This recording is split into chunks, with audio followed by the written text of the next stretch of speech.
നമ്മളിന്ന് റോട്ടക്കിൻ്റെ പ്രീ വാക്കവും അതുപോലെ പോസ്റ്റ് വാക്കവും ഉള്ള ഓട്ടോക്ലേവ് എങ്ങനെയാണ് ഓപ്പറേറ്റ് ചെയ്യുന്നതെന്നുള്ള കാര്യത്തെക്കുറിച്ചിട്ടാണ് നോക്കുന്നത്. അപ്പോൾ ഈ ഓട്ടോക്ലേവ് ട്രിപ്പിൾ വാൾഡ് ഓട്ടോക്ലേവ് ആണ്. അപ്പോൾ അതായത് ഇതിനൊരു ഔട്ടർ ചേംബർ ഉണ്ട്, അതിനകത്താണ് വെള്ളം ഹീറ്റ് ആവുന്നത്. അതുപോലെ തന്നെ ഉള്ളിലൊരു ഇന്നർ ചേംബർ ഉണ്ട്, അവിടെയാണ് നമ്മൾ സാമ്പിളുകൾ വയ്ക്കുന്നത്.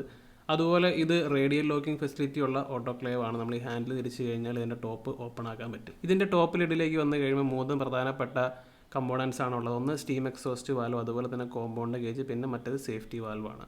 അപ്പോൾ ഈ കോമ്പൗണ്ട് ഗേജ് ഒരേ സമയം വാക്വത്തിൻ്റെ ഫോർമേഷനും അതുപോലെ തന്നെ ഉള്ളിലുള്ള പ്രഷറും കാണിക്കുന്ന ഗേജാണ്. ഇപ്പോൾ ഈ റെഡിൽ കാണിക്കുന്ന വാക്വവും അതുപോലെ തന്നെ ബ്ലാക്കിൽ കാണിക്കുന്ന ഉള്ളിലുള്ള പ്രഷറുമാണ്.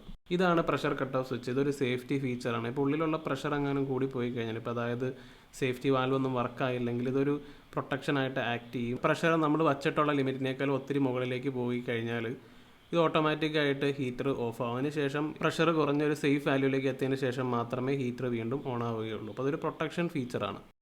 ഇതാണ് വാട്ടർ ഇൻലെറ്റ് വാൽവ്. അപ്പോൾ നമുക്കറിയാം ഔട്ടർ ചേംബറിലാണ് സ്റ്റീം ജനറേറ്റ് ചെയ്യുന്നത്. അപ്പോൾ അതുകൊണ്ട് തന്നെ ഇത് ഓപ്പൺ ആക്കി ഇതിൻ്റെ ഉള്ളിലേക്കാണ് നമ്മൾ വെള്ളം ഒഴിക്കുന്നത്. അപ്പോൾ വെള്ളം ഒഴിക്കുന്നത് ഈ ഒരു മെത്തേഡിൽ കൂടെയാണ്. അപ്പോൾ നമ്മൾ ഓൾറെഡി അത് ഓപ്പൺ ആക്കി വെച്ചിട്ടുണ്ട്. അപ്പോൾ അങ്ങനെ നമുക്ക് ഇതിലൂടെ വെള്ളം നിറച്ച് കൊടുക്കാം. നിറച്ച് കഴിയുമ്പോൾ നമുക്ക് താഴെ വാട്ടർ ലെവൽ ഇൻഡിക്കേറ്റർ ഉണ്ട്. അപ്പോൾ ഇതിനകത്ത് നമുക്ക് വെള്ളത്തിൻ്റെ ഇൻഡിക്കേഷൻ കാണാം. അപ്പോൾ നമ്മൾ പറയുന്ന വാല്യൂ എന്ന് വെച്ച് കഴിഞ്ഞാൽ ഈ മഞ്ഞ ലൈൻ കാണുന്നുണ്ടല്ലോ. അപ്പോൾ ഈ മഞ്ഞ ലൈനിൻ്റെ അവിടെ വരെ വെള്ളം വേണമെന്നാണ് നമ്മൾ അഡ്വൈസ് ചെയ്യുന്നൊരു കാര്യം. നമ്മൾ റെക്കമെൻഡ് ചെയ്യുന്നത് ആ ലൈൻ വരെയാണ്. അതുപോലെ ഇത് ഡ്രെയിൻ വാൽവാണ്. ഉള്ളിലുള്ള വെള്ളം ഡ്രെയിൻ ചെയ്ത് കളയണമെങ്കിൽ ഇത് ഓപ്പൺ ആക്കി കഴിഞ്ഞാൽ ഉള്ളിലുള്ള വെള്ളം ഡ്രെയിൻ ചെയ്ത് കളയാവുന്നതാണ്. അതുപോലെ ഇതാണ് ഔട്ടർ ചേംബറിൻ്റെ പ്രഷർ ഗേജ് എന്ന് പറയുന്നത്, അല്ലെങ്കിൽ ജാക്കറ്റിൻ്റെ പ്രഷർ ഗേജ് എന്ന് പറയുന്നത് ഇതാണ്. അതുപോലെ തന്നെ അതിൻ്റെ ഒപ്പം ഒരു സേഫ്റ്റി വാൽവും ഉണ്ട്. അപ്പോൾ ഔട്ടർ ചേംബറിൽ എത്രത്തോളം പ്രഷറായി എന്നുള്ളത് ഇതിനകത്ത് നമുക്ക് നോക്കിക്കഴിഞ്ഞാൽ കാണാൻ പറ്റും. അതുപോലെ മെഷീൻ്റെ സൈഡിലേക്ക് വന്നു കഴിയുമ്പോൾ 3 വാൽവുകൾ നമുക്ക് കാണാം. ഇത് വെഞ്ചൂരി വാക്വം അറ്റൈൻ ചെയ്യാനായിട്ടുള്ള ഏറ്റവും ഇമ്പോർട്ടൻ്റ് ആയിട്ടുള്ള 3 വാൽവുകളാണ്. അപ്പോൾ ഒന്നെന്ന് വെച്ച് കഴിഞ്ഞാൽ ചേംബറിലേക്കുള്ള സ്റ്റീം ഇൻലെറ്റ് വാൽവാണ്, അതാണ് ഈ കാണുന്നത്. പിന്നെ ഈ നടുക്ക് കാണുന്നത് ഔട്ടർ ചേംബറിൽ അല്ലെങ്കിൽ ജാക്കറ്റിലെ പ്രഷർ റിലീസ് വാൽവാണ്. മാത്രമല്ല അത് കഴിഞ്ഞ് നമ്മൾ കാണുന്നത് ഇന്നർ ചേംബറിൽ അല്ലെങ്കിൽ മെയിൻ ചേംബറിലെ പ്രഷർ റിലീസ് വാൽവാണ്. അപ്പോൾ ഈ 3 വാൽവുകളാണ് ഉള്ളത്. അതിനുശേഷം പിന്നെ നമ്മൾ സൈഡിൽ കാണുന്നതാണ് മോയ്സ്ചർ ട്രാപ്പ് എന്ന് പറയുന്ന ഡിവൈസാണ്. ഉള്ളിലുള്ള മോയ്സ്ചറൊക്കെ പുറത്തേക്ക് പോകാനായിട്ട് ഉപയോഗിക്കുന്ന ഒരു ഡിവൈസാണ് മോയ്സ്ചർ ട്രാപ്പ്. അപ്പോൾ ഇതാണ് പ്രധാനപ്പെട്ട ഫീച്ചേഴ്സ് ഉള്ളത്. ഇനി എങ്ങനെയാണ് ഈ മെഷീൻ ഓപ്പറേറ്റ് ചെയ്യുന്നുള്ള കാര്യത്തെക്കുറിച്ച് നോക്കാം. അപ്പോൾ നമുക്ക് മുകളിലെ ലിഡിലേക്ക് വരാം. അപ്പോൾ ലിഡ് എങ്ങനെയാണ് ഓപ്പൺ ചെയ്യുന്നുള്ള കാര്യത്തെക്കുറിച്ച് നോക്കാം. അപ്പോൾ ഇതിൻ്റെ മുകളിൽ തന്നെ ക്ലോസ് ഓപ്പൺ എന്ന് എഴുതിയിട്ടുണ്ട്. അപ്പോൾ നമ്മൾ ആ ഒരു ഡയറക്ഷനിലേക്ക് ഈ ഒരു ഹാൻഡിൽ തിരിച്ചു കഴിഞ്ഞാൽ നമുക്ക് ലിഡ് ഓപ്പൺ ആക്കാൻ പറ്റും. അപ്പോൾ ഈ ലിഡ് ജസ്റ്റ് ഈ ഹാൻഡിലൊന്ന് പിടിച്ച് തിരിച്ചു കഴിഞ്ഞാൽ നമുക്ക് ഈ ഒരു ലിഡ് ഓപ്പൺ ആയി വരുന്നത് കാണാം. അപ്പോൾ ഇങ്ങനെയാണ് നമ്മൾ ഈ ഒരു ലിഡ് ഓപ്പൺ ആക്കുന്നത്. അതിന് ശേഷം നമ്മൾ കാലുകൊണ്ട് ചവിട്ടി ഈ ഒരു ലിഡ് അപ്പ് ചെയ്യുക എന്നുള്ളതാണ് നമ്മൾ ചെയ്യേണ്ട ഒരു കാര്യം. അപ്പോൾ അതിന് വേണ്ടിയിട്ട് ഈ താഴെയുള്ള ഈ പെഡലിൽ ഒന്ന് ചവിട്ടുക എന്നുള്ളതാണ്. നമുക്ക് ഈ ഒരു വീഡിയോയിൽ കാണിക്കുന്ന പോലെ തന്നെ നമ്മൾ ചെറിയൊരു പ്രഷർ കൊടുത്ത് സൈഡിലേക്ക് ചവിട്ടുക. അതിന് ശേഷം സൈഡിലേക്ക് കൊണ്ടുപോയി ലോക്ക് ചെയ്യുക എന്നുള്ളതാണ് നമ്മൾ ചെയ്യേണ്ട ഒരു കാര്യം. നമ്മൾ പ്രത്യേകം ശ്രദ്ധിക്കാനുള്ള കാര്യമാണ് സൈഡിലേക്ക് കൊണ്ടുപോയി അത് ലോക്ക് ചെയ്യുക എന്നുള്ളത്. അപ്പോൾ അങ്ങനെ ലോക്ക് ചെയ്ത് കഴിയുമ്പോൾ നമ്മൾ മുകളിലേക്ക് നോക്കി കഴിയുമ്പോൾ നമുക്ക് കാണാം ലിഡ് ലിഫ്റ്റ് ആയിട്ടുണ്ട്. അപ്പോൾ അത് അങ്ങനെ ലോക്ക് ചെയ്ത് വെച്ച് കഴിഞ്ഞാൽ പിന്നെ കാലെടുക്കാവുന്നതാണ്. അപ്പോൾ അങ്ങനെ ലിഫ്റ്റായ ലിഡിലേക്കാണ് നമ്മളിനി പോകുന്നത്. അപ്പോൾ ലിഡ് ലിഫ്റ്റ് ആയിട്ടുണ്ട്. ഇനിയിപ്പോൾ ഈ ലിഡ് ലെഫ്റ്റിലേക്കോ റൈറ്റിലേക്കോ എങ്ങോട്ടേക്ക് വേണമെങ്കിലും യൂസറിന് ഇഷ്ടം പോലെ നീക്കാവുന്നതാണ്. അപ്പോൾ നീക്കിയതിന് ശേഷം നമുക്ക് ഇതിൻ്റെ ഉള്ളിലുള്ള ചേംബറിൻ്റെ അകത്തുള്ള കാര്യങ്ങൾ നമുക്ക് കാണാം. അതുപോലെ തന്നെ ചേംബറിലേക്ക് നമുക്ക് ബാസ്ക്കറ്റ് വെച്ച് സാധനങ്ങൾ ഫില്ല് ചെയ്ത് കൊടുക്കാനും സാധിക്കും. അപ്പോൾ എന്തായാലും ഇതിൻ്റെ ഉള്ളിലുള്ള വ്യൂ എന്ന് പറയുന്നത് ഇതാണ്. അപ്പോൾ നിങ്ങൾക്ക് ശ്രദ്ധിക്കുക, ഇതിൻ്റെ ഉള്ളിൽ നമ്മൾ ഹീറ്ററൊന്നും കാണുന്നില്ല, അല്ലെങ്കിൽ ഹീറ്റിംഗ് ഓയിലൊന്നും കാണുന്നില്ല. അത് ഈ പറഞ്ഞ പോലെ തന്നെ ഔട്ടർ ജാക്കറ്റിൽ അല്ലെങ്കിൽ ഔട്ടർ ചേംബറിലാണ് ആ ഒരു ഹീറ്റിംഗ് ഓയിലൊക്കെ ഉള്ളത്. ഇനിയിപ്പോൾ എന്തായാലും നമുക്ക് ഈ ഒരു ബാസ്ക്കറ്റിലേക്കാണ് നമ്മൾ സാമ്പിളുകൾ അല്ലെങ്കിൽ ഓട്ടോക്ലേവ് ചെയ്യേണ്ട കാര്യങ്ങളൊക്കെ ഫില്ല് ചെയ്യേണ്ടത്. അതിന് ശേഷം നമ്മൾ ഇതുപോലെ തന്നെ ഇതിൻ്റെ ഉള്ളിലേക്ക് മെയിൻ ചേംബറിലേക്ക് നമ്മൾ ഇറക്കി വെക്കുകയാണ്. ഇനി നമുക്ക് ചെയ്യാനുള്ള കാര്യം ഈ ഒരു ലിഡ് ക്ലോസ് ചെയ്യുക എന്നുള്ളതാണ്. അപ്പോൾ അതിന് വേണ്ടിയിട്ട് നമ്മൾ ആദ്യമേ ചെയ്ത പോലെ തന്നെ ഓപ്പൺ ചെയ്ത പോലെ തന്നെ കറക്റ്റ് ആ ഒരു ഗ്രൂവിൻ്റെ അടുത്തേക്ക് തന്നെ നമ്മുടെ ലിഡ് കൊണ്ട് വയ്ക്കുക എന്നുള്ളതാണ്. അതിന് ശേഷം കാലുകൊണ്ട് ഒന്നുകൂടി പ്രഷർ കൊടുത്ത് ചവിട്ടി ലെഫ്റ്റിലേക്ക് നീക്കുക എന്നുള്ളതാണ്. അതിന് ശേഷം പതുക്കെ സാധനം ഡ്രോപ്പ് ചെയ്യുക, നമ്മളതിൻ്റെ മുകളിൽ കൊണ്ടുവയ്ക്കുക. അതിന് ശേഷം ഹാൻഡിൽ തിരിച്ചിട്ട് ടോപ്പ് ലോക്ക് ചെയ്യുക എന്നുള്ളതാണ്. ഇനിയിപ്പോൾ നമുക്ക് മെഷീൻ്റെ മെയിൻ ഓപ്പറേഷനിലേക്ക് വരാം. ഇത് 6000 വാട്ട്സിൻ്റെ മെഷീനാണ്. അപ്പോൾ അതുകൊണ്ട് തന്നെ ഇതിന് 2 പവർ പ്ലഗുകളാണുള്ളത്. അപ്പോൾ അതുകൊണ്ട് തന്നെ നല്ലൊരു സോക്കറ്റ് ഉറപ്പ് വരുത്തേണ്ടതാണ്. നല്ലൊരു സോക്കറ്റ് ഇല്ലെങ്കിൽ ട്രിപ്പ് ആവാനുള്ള സാധ്യതയുണ്ട്. അപ്പോൾ അതുകൊണ്ട് തന്നെ പവർ കണക്ഷൻ വളരെ കറക്റ്റ് ആയിരിക്കണം ഈ ഒരു മെഷീൻ ഓപ്പറേഷനിലേക്ക് വന്നു കഴിയുമ്പോൾ. അതുപോലെ തന്നെ ഇനിയിപ്പോൾ മെഷീൻ ഓണാക്കാനായിട്ട് ബാക്കിൽ ഒരു MCB ഉണ്ട്. ആ MCB ഓണാക്കി കഴിഞ്ഞാൽ നമുക്ക് ഈ മെഷീൻ്റെ പാനൽ ബോക്സ് ഓണാക്കാൻ സാധിക്കും. അപ്പോൾ ബാക്കിൽ MCU ഓൺ ആയി കഴിയുമ്പോൾ ഫ്രണ്ടിലുള്ള ഡിസ്പ്ലേ തെളിയും. അതുപോലെ തന്നെ ഒരു പവറിൻ്റെ ഇൻഡിക്കേറ്റർ ഓൾറെഡി അവിടെ തെളിഞ്ഞിട്ടുണ്ട്. അപ്പോൾ കറണ്ട് ഉണ്ടെന്നാണ് അതിൻ്റെ അർത്ഥം വരുന്നത്. ഇപ്പോൾ നമുക്ക് സ്റ്റാർട്ട് എന്നുള്ള സിമ്പിൾ കാണാം. അതുപോലെ തന്നെ 30.8 എന്ന് കാണിക്കുന്നത് ഉള്ളിലുള്ള ടെമ്പറേച്ചറാണ്, വെള്ളത്തിൻ്റെ ടെമ്പറേച്ചറാണ് കാണിക്കുന്നത്. ഇപ്പോൾ നിലവിൽ മെഷീൻ സ്റ്റാർട്ട് ആയിട്ടില്ല. ഇനിയിപ്പോൾ എന്തായാലും ടെമ്പറേച്ചർ അതുപോലെ തന്നെ ടൈമറും സെറ്റ് ചെയ്യാനായിട്ട് ആദ്യം തന്നെ സെറ്റ് എന്നുള്ള ബട്ടണിൽ ഒന്ന് പ്രസ് ചെയ്ത് കഴിഞ്ഞാൽ SP എന്ന് വരും. അപ്പോൾ നമ്മൾ ഓൾറെഡി 121 ഡിഗ്രിയാണ് സെറ്റ് ചെയ്ത് വെച്ചിട്ടുള്ളത്. സ്റ്റാൻഡേർഡ് ആയിട്ട് വയ്ക്കുന്ന ടെമ്പറേച്ചറാണ്. അപ്പോൾ 121 ഡിഗ്രി ഓൾറെഡി പ്രീ സെറ്റ് ചെയ്ത് വെച്ചിരിക്കുന്നതാണ്. അപ്പോൾ അപ്പ് ആൻഡ് ഡൗൺ ആക്കി കഴിഞ്ഞാൽ നമുക്ക് കൂട്ടോ കുറയ്ക്കുകയോ ചെയ്യാൻ പറ്റും. അതുപോലെ എൻ്റർ ആക്കി കഴിഞ്ഞാൽ അടുത്ത സ്ക്രീനിലേക്ക് പോകും. അപ്പോൾ അടുത്ത് വരുന്ന ടൈമർ എന്ന് പറയുന്നതാണ്. അപ്പോൾ ഇതും 20 മിനിറ്റാണ്. സ്റ്റാൻഡേർഡ് ആയിട്ട് പറയുന്നത് 20 മിനിറ്റാണ്. അതുപോലെ വീണ്ടും എൻ്റർ ആക്കി കഴിഞ്ഞാൽ മെയിൻ സ്ക്രീനിലേക്ക് പോകും. പ്രത്യേകം ശ്രദ്ധിക്കേണ്ട കാര്യം മെയിൻ സ്ക്രീനിൽ വന്നതിന് ശേഷം മാത്രമേ ഇത് സ്റ്റാർട്ടാക്കാൻ പറ്റുള്ളൂ എന്നുള്ള കാര്യമാണ്. അപ്പോൾ അങ്ങനെ മെയിൻ സ്ക്രീനിൽ വീണ്ടും വന്നതിന് ശേഷം ഇനി സ്റ്റാർട്ടാക്കാനായിട്ട് ഈ സ്റ്റാർട്ട് എന്നുള്ള ബട്ടണിൽ 10 സെക്കൻഡ് പ്രസ് ചെയ്യുക എന്നുള്ളതാണ്.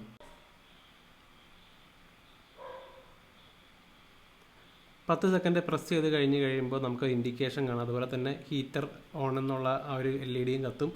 അപ്പോൾ അതിൻ്റെ അർത്ഥം മെഷീൻ ഇപ്പോൾ ഓൺ ആയിട്ടുണ്ട് എന്നുള്ള കാര്യമാണ്. അപ്പോൾ അങ്ങനെ ഹീറ്റിംഗ് പ്രോസസ്സ് ഇതിനകത്ത് സ്റ്റാർട്ട് ചെയ്തിട്ടുണ്ട്. ഇനി നമ്മൾ വെയിറ്റ് ചെയ്യുക എന്നുള്ളതാണ്. അപ്പോൾ അതുപോലെ മെഷീൻ്റെ സൈഡിലേക്ക് വന്നു കഴിയുമ്പോൾ ശ്രദ്ധിക്കേണ്ടതായിട്ടുള്ള കാര്യമാണ് എല്ലാ വാൽവുകളും ക്ലോസ് ആക്കി വെക്കുക എന്നുള്ളതാണ്. ഈ ഒരു പൊസിഷനാണ് ക്ലോസ് പൊസിഷൻ. അപ്പോൾ അതുകൊണ്ട് തന്നെ ഇതിനകത്തുള്ള എല്ലാ വാൽവുകളും ക്ലോസ് ആക്കി വെക്കുക. വെള്ളത്തിൻ്റെ ഇൻലെറ്റ് വാൽവ് ആണെങ്കിൽ ക്ലോസ് ആക്കി വെക്കുക. അതുപോലെ സൈഡിലുള്ള വാൽവുകൾ ക്ലോസ് ആക്കി വെക്കുക. എല്ലാ വാൽവുകളും നിർബന്ധമായിട്ടും ക്ലോസ് ആക്കി വെക്കേണ്ടതാണ്.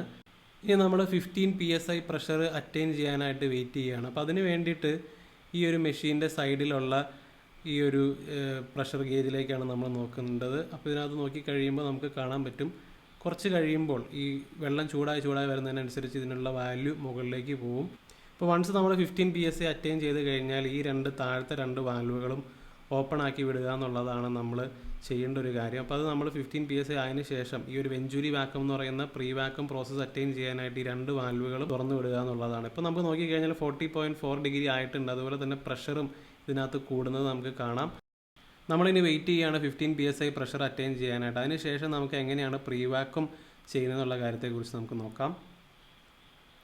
അപ്പോൾ അങ്ങനെ നമ്മൾ 15 PSI പ്രഷറിന് മുകളിലേക്ക് അച്ചീവ് ചെയ്തിട്ടുണ്ട്. ഇനിയിപ്പോൾ നമ്മൾ ചെയ്യേണ്ട കാര്യം എന്ന് വെച്ച് കഴിഞ്ഞാൽ പ്രീ വാക്വം പ്രോസസ്സ് സ്റ്റാർട്ട് ചെയ്യുക എന്നുള്ളതാണ്. അപ്പോൾ അതിനെ ആദ്യമേ പറഞ്ഞ പോലെ തന്നെ താഴത്തെ രണ്ട് വാൽവുകളും ഒരുമിച്ച് തുറന്നു വിടുക എന്നുള്ളതാണ്. അപ്പോൾ അതെങ്ങനെയാണ് ചെയ്യാൻ പോകുന്നത് എന്നുള്ള കാര്യം നോക്കാം. മാത്രമല്ല മുകളിലേക്ക് നോക്കിക്കഴിഞ്ഞാൽ കോമ്പൗണ്ട് ഗേജിലേക്ക് നോക്കിക്കഴിഞ്ഞാൽ 0 എന്നുള്ള വാല്യൂവിലാണ് നിൽക്കുന്നത്. അപ്പോൾ ഇനി അവിടെ നമുക്ക് നോക്കിക്കഴിഞ്ഞാൽ വാക്വം അറ്റൈൻ ചെയ്തു എന്നുള്ള കാര്യവും അറിയാൻ പറ്റും. അപ്പോൾ അതും കാണാം നമുക്ക്. അപ്പോൾ നമ്മൾ ആദ്യം ചെയ്യാൻ പോകുന്ന പ്രൊസീജിയർ ആദ്യമേ പറഞ്ഞ പോലെ തന്നെ ഈ രണ്ട് വാൽവുകളും തുറന്നു വിടുക എന്നുള്ളതാണ്. തുറന്നുവിട്ടതിന് ശേഷം ഒരു 40 സെക്കൻഡോളം നമ്മൾ വെയിറ്റ് ചെയ്യുക എന്നുള്ളതാണ് പ്രധാനമായിട്ടും ചെയ്യേണ്ട ഒരു കാര്യം. അതുപോലെ തന്നെ ഈ ഒരു കോമ്പൗണ്ട് ഗേജിലേക്ക് നോക്കിക്കഴിഞ്ഞാൽ 0ക്ക് താഴേക്ക് ഈ ഒരു ലൈൻ പോകുന്നത് കാണാം. അപ്പോൾ അതിൻ്റെ അർത്ഥം വാക്വം നമ്മൾ അച്ചീവ് ചെയ്തു എന്നുള്ള കാര്യമാണ്. അപ്പോൾ വാക്വത്തിലേക്ക് എത്തി ഒരു 40 സെക്കൻഡ് തുറന്നുവിട്ടതിന് ശേഷം ഈ രണ്ട് വാൽവും ഒരുമിച്ച് തന്നെ അടയ്ക്കുക. ഇപ്പോൾ സംഭവിച്ച കാര്യം എന്ന് വെച്ച് കഴിഞ്ഞാൽ നമ്മൾ അത് ഓപ്പൺ ആക്കി വിട്ടപ്പോൾ ഉള്ളിലുള്ള പ്രഷർ കുറഞ്ഞു. അപ്പോൾ നമ്മളിനി വീണ്ടും അത് 15 PSI പ്രഷർ ആവാനായിട്ട് വെയിറ്റ് ചെയ്യുകയാണ്. വൺസ് അത് 15 PSI പ്രഷർ ആയി കഴിയുമ്പോൾ നമ്മൾ ഈ ഒരു വാൽവ് തുറന്ന് മെയിൻ ചേംബറിലേക്ക് സ്റ്റീം കയറ്റി വിടും. അപ്പോൾ നമ്മൾ വെയിറ്റ് ചെയ്തതിന് ശേഷം 15 PSI പ്രഷർ ഇപ്പോൾ ആയിട്ടുണ്ട്. അപ്പോൾ ഇനി നമുക്ക് മെയിൻ ചേംബറിലേക്ക് പ്രഷർ കയറ്റി വിടാം, അല്ലെങ്കിൽ സ്റ്റീം കയറ്റി വിടാം. അപ്പോൾ അതിന് വേണ്ടി ഈ ഒരു വാൽവ് തുറക്കുകയാണ്. അപ്പോൾ ഈ വാൽവ് തുറന്ന് കഴിയുമ്പോൾ നമുക്ക് മുകളിലേക്ക് നോക്കിക്കഴിയുമ്പോൾ ഈ ഒരു ഗേജിലേക്ക് നോക്കിക്കഴിയുമ്പോൾ പ്രഷർ നമുക്ക് കൂടുന്നത് കാണാം. അപ്പോൾ മെയിൻ ചേംബറിലേക്ക് സ്റ്റീം ചെല്ലുന്നത് കൊണ്ടാണ് ആ ഒരു പ്രഷർ കൂടുന്നത്. ഇനി നമ്മൾ ശ്രദ്ധിക്കേണ്ട കാര്യം എന്ന് വെച്ച് കഴിഞ്ഞാൽ വൺസ് ഈ ഒരു മെയിൻ ചേംബറിലേക്കുള്ള വാൽവ് ഓപ്പൺ ആക്കി കഴിഞ്ഞാൽ ഇനി അത് പിന്നീട് അങ്ങോട്ട് ഓപ്പൺ ആക്കി തന്നെ വയ്ക്കുക എന്നുള്ളതാണ്. അതുപോലെ തന്നെ ഈ ഒരു മോയ്സ്ചർ ട്രാപ്പ് വർക്ക് ചെയ്യുന്നത് കാണാം. ഉള്ളിലുള്ള മോയ്സ്ചർ പുറത്തേക്ക് തള്ളിക്കളയുന്നതാണത്.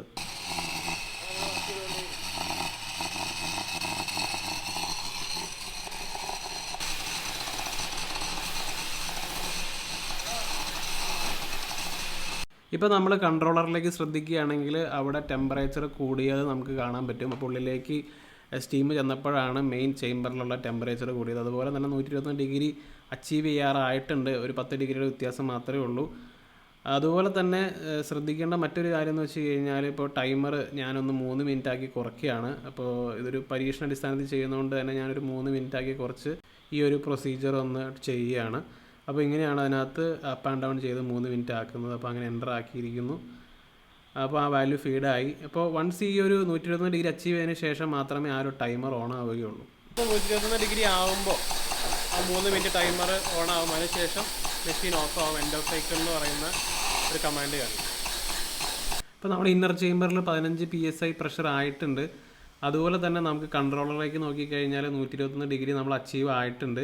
അപ്പോൾ ഇനിയിപ്പോൾ നമുക്ക് ടൈമറിൻ്റെ ഫംഗ്ഷൻ കാണാനായിട്ട് ഈ PGM എന്നുള്ള ഈ ബട്ടണിലൊന്ന് ഒറ്റ തവണ പ്രസ് ചെയ്ത് കഴിഞ്ഞാൽ നമുക്ക് ഈ ഒരു ടൈമർ എന്തോരം വരെ ആയി എന്നുള്ള കാര്യം കാണാൻ പറ്റും. ഇപ്പോൾ 1 മിനിറ്റാണ് നിലവിൽ കാണിക്കുന്നത്. അതുപോലെ തന്നെ കൂടുന്നതിനനുസരിച്ച് ആ നമ്പർ മുകളിലേക്ക് പോകും. പിന്നെ വീണ്ടും എക്സിറ്റ് ആവാനായിട്ട് PGM തന്നെ നോക്കി കഴിഞ്ഞാൽ വീണ്ടും ടെമ്പറേച്ചർ തന്നെ കാണിക്കുന്നതാണ്. അപ്പോൾ എന്തായാലും നമ്മൾ EOCയിലേക്ക് എത്തിയിരിക്കുന്നു. 3 മിനിറ്റ് ടൈമർ വർക്കായി നമ്മൾ എൻഡ് ഓഫ് സൈക്കിളിലേക്ക് എത്തിയിരിക്കുകയാണ്. അപ്പോൾ അങ്ങനെ നമ്മുടെ മെയിൻ പ്രോസസ്സ് ഫിനിഷ് ആയിട്ടുണ്ട്. ഇനിയിപ്പോൾ ഒരു അലാം കേൾക്കാം. അപ്പോൾ അലാം ഓഫ് ചെയ്യാനായിട്ട് ALM ഓഫ് എന്നുള്ള റൈറ്റ് സൈഡിലുള്ള ബട്ടണിൽ പ്രസ് ചെയ്താൽ മതി. അടുത്ത പ്രോസസ്സ് എന്ന് പറയുന്നത് പോസ്റ്റ് വാക്വം ചെയ്യുക എന്നുള്ളതാണ്. പോസ്റ്റ് വാക്വം ചെയ്യാനായിട്ട് നമ്മൾ തുറന്നു വിട്ട ഈ വാൽവ് അടയ്ക്കുക. അതിനുശേഷം നേരത്തെ ചെയ്ത പോലെ ഈ 2 വാൽവുകളും ഒന്നുകൂടി തുറന്നു വിടുക.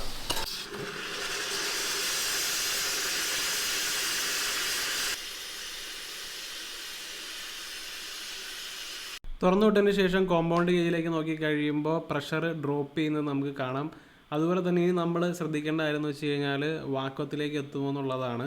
അപ്പോൾ അതാണ് പോസ്റ്റ് വാക്വം പ്രൊസീജിയർ എന്ന് പറഞ്ഞാൽ അതാണ്. അപ്പോൾ നമുക്ക് ഈ ഗേജിലേക്ക് നോക്കി കഴിയുമ്പോൾ 0ക്ക് താഴേക്ക് ഈ ഒരു ഡയൽ പോകുന്നത് നമുക്ക് കാണാൻ പറ്റും. അപ്പോൾ അങ്ങനെ ഡയൽ 0ക്ക് താഴെ പോയി നമ്മൾ പോസ്റ്റ് വാക്വം അച്ചീവ് ചെയ്തിരിക്കുകയാണ്. അപ്പോൾ നമ്മൾ ഇതിനകത്തുള്ള ഫുൾ പ്രഷറും ഇതിലൂടെ തള്ളി വിടുകയാണ്.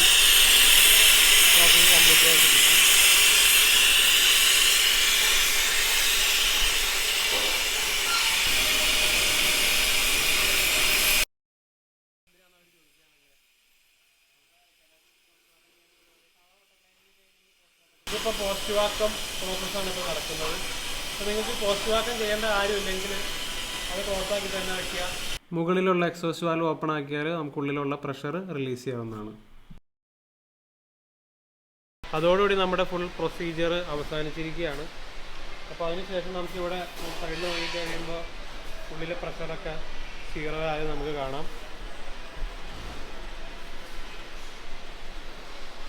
അതുപോലെ ഇനി ശ്രദ്ധിക്കേണ്ട കാര്യം എന്ന് വെച്ച് കഴിഞ്ഞാൽ മെഷീൻ്റെ സർഫസൊക്കെ ഭയങ്കര ഹോട്ടായിരിക്കും. അപ്പോൾ അതൊക്കെ ഒന്ന് കൂളാവാനായിട്ട് നമ്മൾ വെയിറ്റ് ചെയ്യുക. അതിനുശേഷം നമുക്ക് ലോക്ക് തുറന്നതിന് ശേഷം സാധനം പുറത്തേക്ക് എടുക്കാൻ സാധിക്കും. അതുപോലെ നമ്മൾ മെഷീൻ രണ്ടാമത് യൂസ് ചെയ്യാനായിട്ട് ഓണാക്കുന്ന സമയത്ത് ഈ EOC എന്നുള്ള ഒരു സ്ക്രീനായിരിക്കും കാണിക്കുക. അതുപോലെ തന്നെ അലാമും ഓണാവും. അപ്പോൾ നമ്മളത് വീണ്ടും ഓണാക്കാനായിട്ട് സ്റ്റാർട്ട് ബട്ടണിൽ തന്നെ വീണ്ടും 10 സെക്കൻഡ് പിടിച്ച് പ്രസ് ചെയ്യുക എന്നുള്ളതാണ്. അപ്പോൾ വീണ്ടും ഓട്ടോക്ലേവ് സ്റ്റാർട്ട് ആവും. അതിനുശേഷം നമ്മൾ ആദ്യം ചെയ്ത പ്രൊസീജിയറൊക്കെ വീണ്ടും റിപ്പീറ്റ് ചെയ്യുക. പ്രൊസീജിയർ കഴിഞ്ഞിരിക്കുന്നു.